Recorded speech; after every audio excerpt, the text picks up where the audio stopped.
Hi, so let's continue the roundup.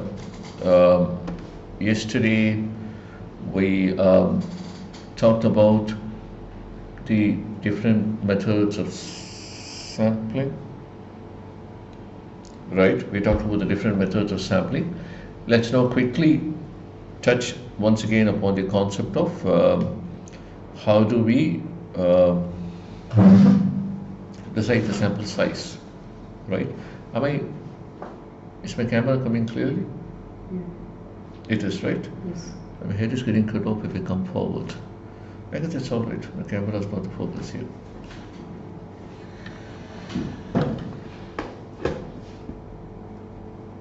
Okay, so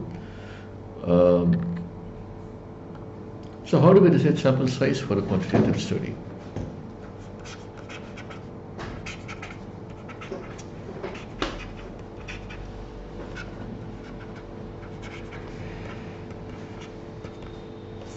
There are basically three main rules that we should remember.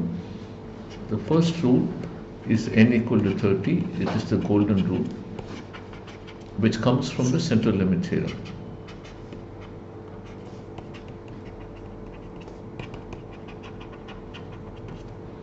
So we need at least 30 people in every homogeneous cell.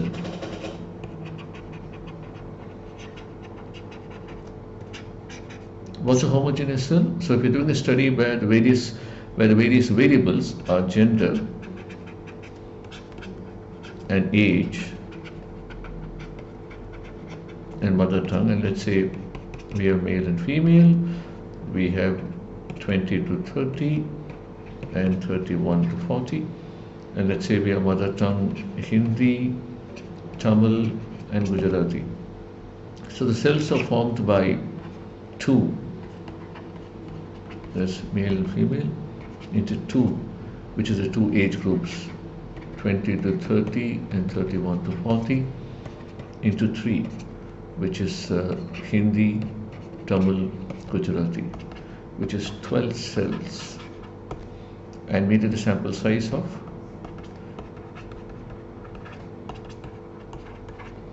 right. This is the simplest rule, and if you follow this rule, your sample size will definitely be adequate for any kind of in-depth analysis. So the n equal to 30 rule is the best rule. If you can follow it, it takes care of all your requirements. But you won't always have the budget for the n equal to 30 rule, or even the time, and therefore you need to have the other rule, which is based on confidence interval. So you say for example, I want plus or minus 5% accuracy, and I want 95% confidence that my study has given me plus or minus 5% accuracy, and then you decide whether you want to do it on the mean or you want to do it on the proportion. And there's a specific formula for this. You apply the formula, and n equal to z squared into s squared divided by the error squared. Error is the plus or minus 5% accuracy that we're looking for. Z is, 95% confidence will give you a Z value of 1.96.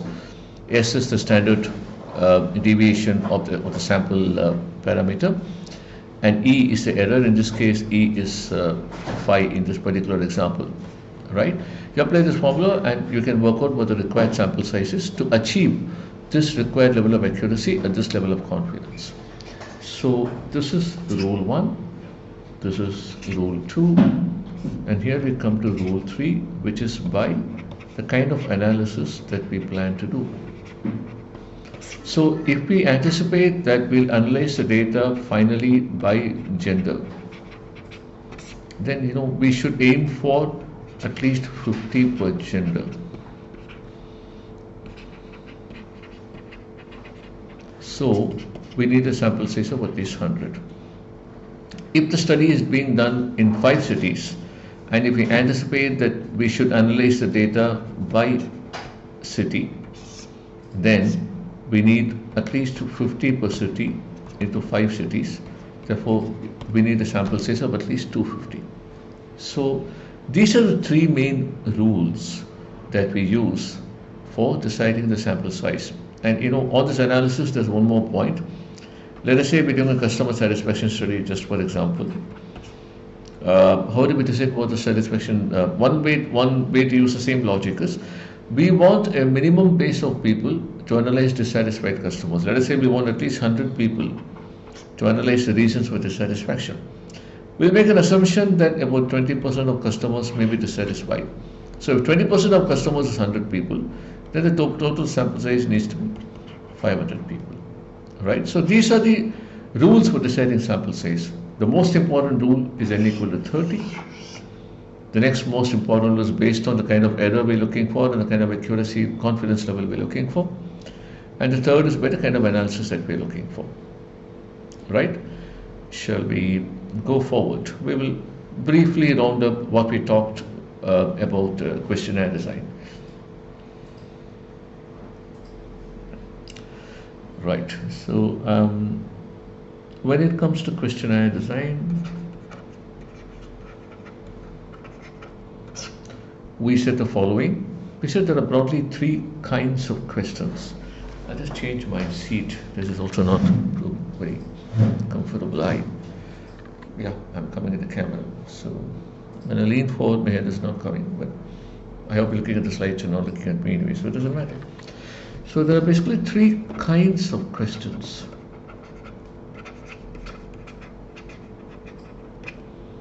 There are the very simple behavior awareness kind of questions. There are the very simple screening classification kind of questions, and there are the not so simple opinion kind of questions. So behavior and awareness questions are simply like, which brand do you buy normally, how often do you go to a movie theater, which brands are you aware of, which advertisements do you remember seeing. These are relatively simple for the respondent to answer, and therefore these are relatively easy for us to formulate the question as well. Screening questions are also relatively simple. What is your socioeconomic class? What kind of occupation do you have? How many people are there at home? What is the age group of other people at home? These are also relatively simple questions to answer. Opinion questions are difficult.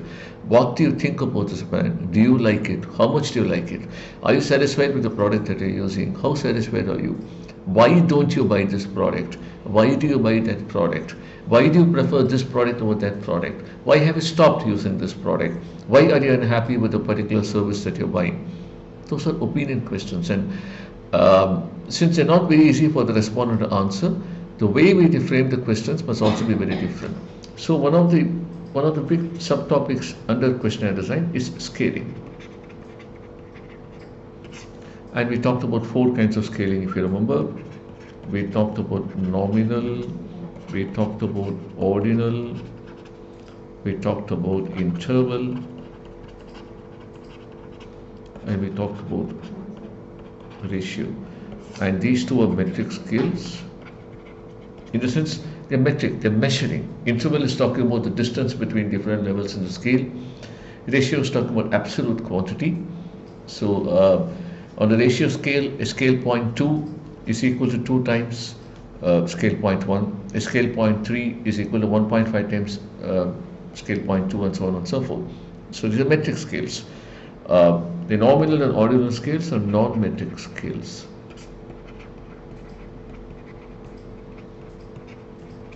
What is nominal? It is just names, giving names to people. What is ordinal? It's giving ranks. So when it comes to nominal and ordinal scales, the kind of statistics we can, kind of analysis we can do, kind of statistics we can use is basically the mode, primarily the mode. When it comes to the metric scale, since we are measuring, we can use the median, we can use the mean, we can use the median, and we can use the mode. Actually, in ordinal scale, we can use the median as well to some extent. But in nominal scales, we can use only the mode. So in interval and ratio scales, where we can use the mean and the median and the mode, because we are actually measuring. That's what they call metric scales, right? There are some other principles that we need to follow when you talk about questionnaire design. There are open-ended questions and there are close-ended questions. While it is tempting to use open-ended questions because we think it gives a respondent a lot of freedom to answer and so on and so forth,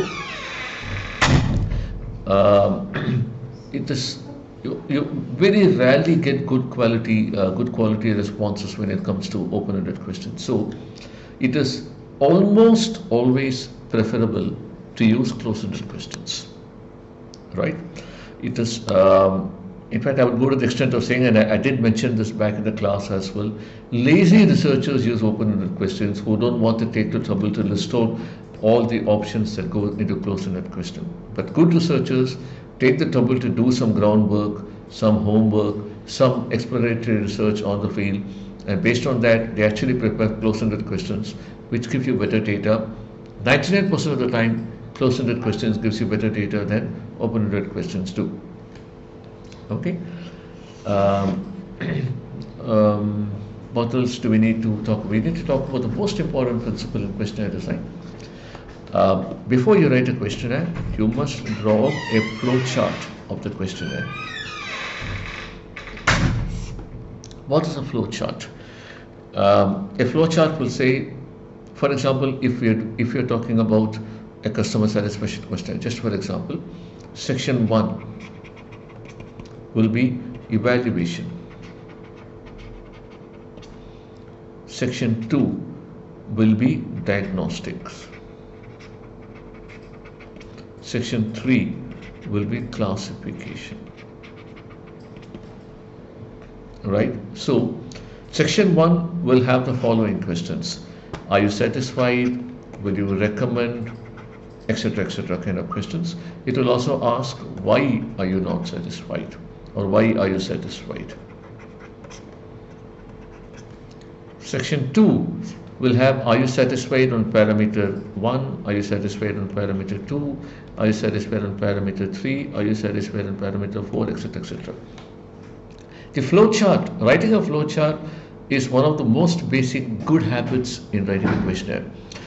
I have spent more than 30 years in market research. Even today, if I write a questionnaire, I first draw up a flow chart, because that is when you crystallize your thought process and you make sure that, one, you cover everything that you need to cover, that you eliminate unnecessary questions, and that you ask the questions in the right order. All these three things are extremely important. And once the flow chart has been done by an experienced researcher who's giving it enough thought in terms of how the flow chart needs to be done, and if we have a standard set of wordings, or if we have templates, then just about any researcher can expand that flow chart into a full questionnaire, right, using the standard template. So the first question may be, how satisfied are you? There are standard templates for asking the satisfaction question. The second question could be, how likely are you to recommend us? There are standard templates for asking the recommendation question. The question number 7 could be, how satisfied are you with the quality of service or with the timeliness of service? There are standard templates to ask that question as well, right? So a flowchart is where the researcher really shows his or her thinking in a questionnaire design, right? One more important principle in questionnaire design before we move on to the next topic is translation.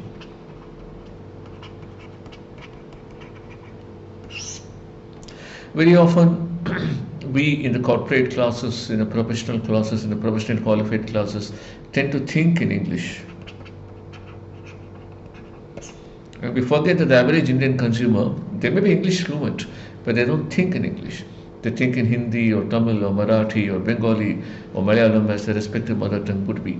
Therefore, not every word or phrase that we can think of in English is easily translated into Hindi or into Tamil or into Malayalam.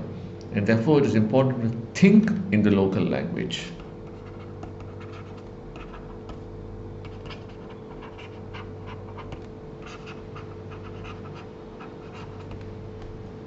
You have to think about the questions in the Indian language, which makes sure that the questionnaire comes out better and is easily understood by the average consumer, right? I'm sure we would have given some examples, but I mean, there are words like premium brand, which is not easily translated into Indian languages. Till not so long ago, I'm so sorry, I don't know how that happened.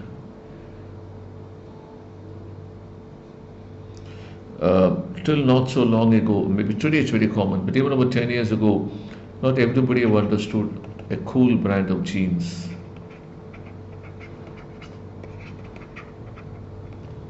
Right? So, and even a very simple word like prefer, and I remember covering this in the class as well. Even a simple word like consumer preference is not always understood. Doesn't always translate very well to one of the Indian languages. Indian languages tend to have like or choose. They don't tend to have prefer, the exact equivalent of prefer. Therefore, it's good to write the questionnaire itself in the Indian language, right? I'll pause here and I'll come back.